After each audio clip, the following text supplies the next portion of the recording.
Saat ini saya akan menjelaskan tentang Automatic Risk Management System atau yang kita singkat ARMS. Asuransi unit link adalah asuransi yang menggabungkan antara perlindungan dan investasi. Kita telah membahas mengenai perlindungan. Saat ini kita akan membahas mengenai investasi. Sebelumnya, tahukah Anda apakah investasi itu? Investasi adalah menanamkan sejumlah dana untuk mendapatkan keuntungan yang maksimal. Dalam unit link Generally I-Plan dan GFO, alokasi investasi yang dapat dipilih oleh pemegang polis ada 3, yaitu money market, fixed income, dan equity. Kenaikan atau penurunan pada hasil investasi tidak dapat kita prediksi. Inilah yang menjadi masalah pada investasi unit link. Tahukah Anda bagaimana unit link itu bekerja? Hampir di semua asuransi unit link diprediksikan untuk melakukan pembayaran premi selama 10 tahun. Premi digunakan dengan 2 cara. Cara yang pertama, semua premi dibelanjakan ke proteksi asuransi. Cara kedua, premi dibagi menjadi 2, yaitu untuk proteksi asuransi dan tabungan investasi.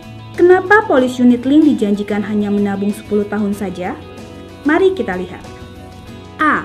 Pada asuransi unit link terdapat biaya akuisisi. Tahun pertama adalah 100%. Tahun kedua adalah 60%. Tahun ketiga sampai dengan tahun kelima adalah 15%. B. Mari kita lihat. Pada premi tahun ketiga, premi yang disetorkan dikurangi dengan biaya akuisisi, maka akan tersisa 85%. Setelah dikurangi dengan biaya asuransi dan biaya administrasi, maka sisa yang ada akan diinvestasikan. Hasil dari investasi inilah yang akan digunakan untuk 1. Membayar biaya asuransi sampai dengan usia tertanggung 99 tahun. 2. Membayar dana pensiun. 3. Membayar dana pendidikan anak. Mari kita balik ke konsep awal unit link. Unit link adalah asuransi yang menggabungkan antara proteksi dan tabungan investasi. A. Proteksi seperti uang pertanggungan karena meninggal, sakit kritis, kecelakaan, biaya rumah sakit, dan lain-lainnya. Untuk proteksi ini, terdapat biaya asuransi yang dibayarkan seumur hidup dan sesuai dengan ketentuan biaya asuransi yang diambil. Biaya asuransi ini diambil dari hasil investasi yang telah terkumpul. B. Tabungan investasi ditanamkan pada pasar modal, seperti saham, obligasi, atau pasar uang. Hasil investasi tidak ada yang menjamin. Hasil investasi sangat berhubungan erat dengan pasar domestik dan internasional. Apabila hasil investasi mengalami penurunan, ini akan menjadi masalah. Bagaimana dengan pembayaran biaya asuransi sampai dengan usia 99 tahun? Bagaimana dengan rencana dana pendidikan dan pensiun? Bagaimana solusinya? Dengan Automatic Risk Management System ARMS, investasi bertambah, keamanan terjaga. Pertama di industri dan sudah dipatenkan selama 20 tahun. Bagaimanakah ARMS itu bekerja? ARMS adalah suatu sistem yang memadukan berbagai metode manajemen risiko yang berjalan secara otomatis. ARMS terdiri dari 3, yaitu yang pertama, Automatic Balancing, yang kedua, automatic trading, yang ketiga, automatic re-entry. Pertama, auto balancing. Auto balancing adalah suatu proses otomatis yang selalu memantau dan menjaga kinerja investasi sesuai dengan keinginan Anda. Contohnya sebagai berikut. Pemegang polis mempunyai premi 100 juta dengan alokasi investasi 80% di equity, 20% fixed income. Pemegang polis memilih auto balancing 4%. Auto balancing akan berjalan apabila terdapat perubahan 4% pada komposisi alokasi investasi. Kita lihat setelah berjalannya waktu, investasi dari 100 juta naik menjadi 120 juta. Dengan komposisi equity naik menjadi 100 juta, sedangkan untuk fixed income tetap 20 juta. Dilihat dengan persentase, maka equity naik menjadi 84%, fixed income menjadi 16%. Dapat kita lihat bahwa terdapat perubahan pada komposisi alokasi investasi. Pada awalnya, alokasi investasi adalah 80% equity dan 20% fixed income, yang menjadi 84% equity dan 16% fixed income. Karena telah mencapai perubahan 4%, maka dilakukanlah proses atau balancing, yaitu mengembalikan ke persentase awal di mana equity menjadi 80% dan 20% di fixed income.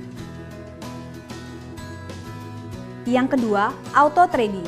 Terdiri dari dua, yaitu profit taking dan profit climbing.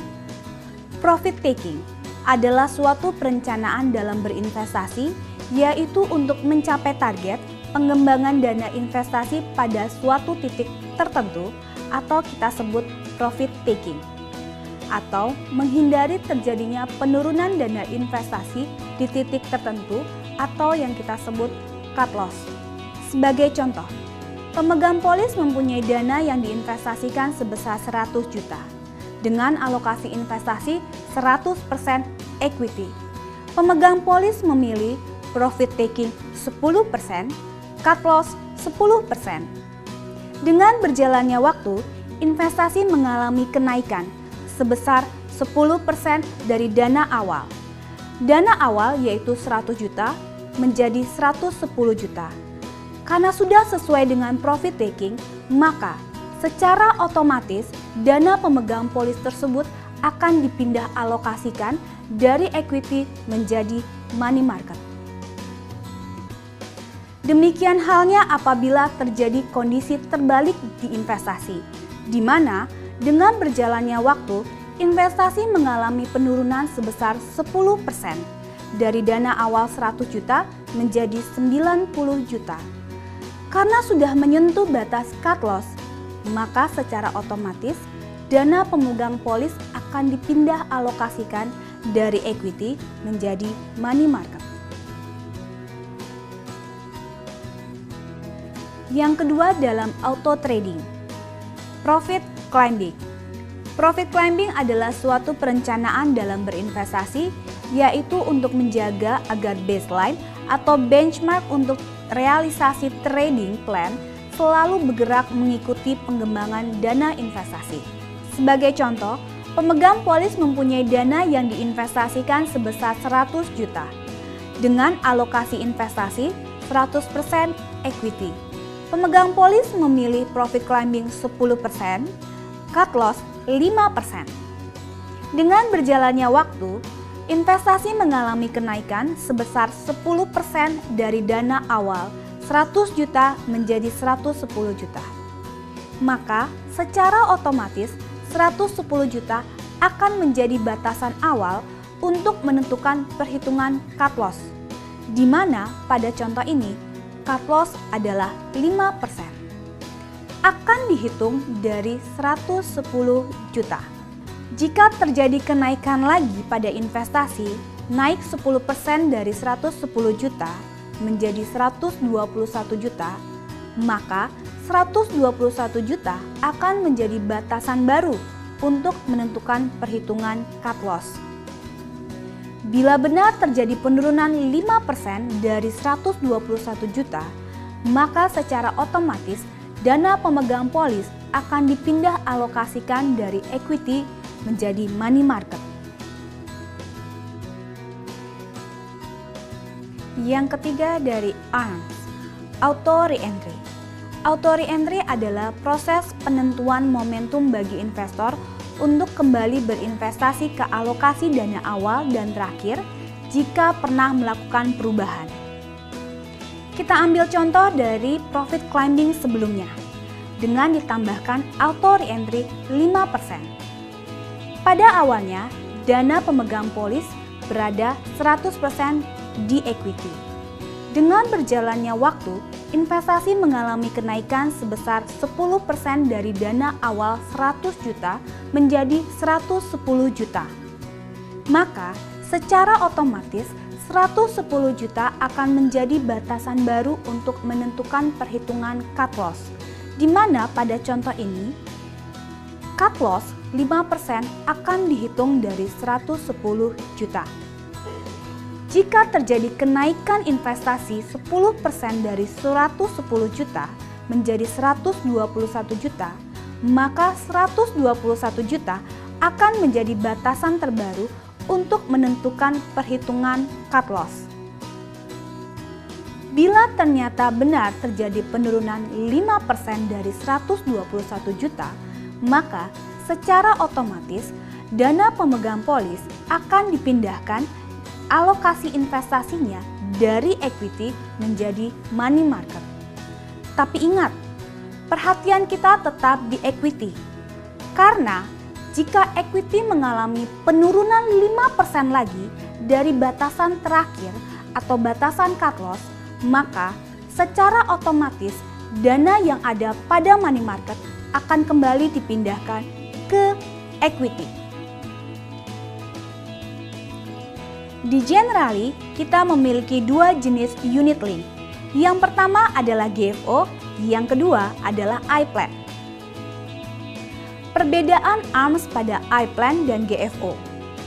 Pada GFO, ARMS terdiri dari auto balancing, auto trading dengan pilihan profit taking cut loss, dan profit claiming cut loss, serta yang ketiga adalah auto re-entry. Sedangkan pada iPlan, ARMS terdiri dari pertama, auto balancing, kedua, auto trading. Tetapi hanya ada satu auto trading pada iPlan, yaitu profit climbing dan cut loss. Serta yang ketiga adalah auto re-entry. Ketentuan minimal untuk menentukan parameter ARMS yang dapat dipilih oleh pemegang polis adalah auto balancing minimal 1%, auto trading dengan profit climbing minimal 1%, cut loss minimal adalah 5%, dan auto re-entry 1%. Berikut kami memiliki ilustrasi perbedaan antara dollar cost averaging tanpa menggunakan ARMS dan dollar cost averaging dengan menggunakan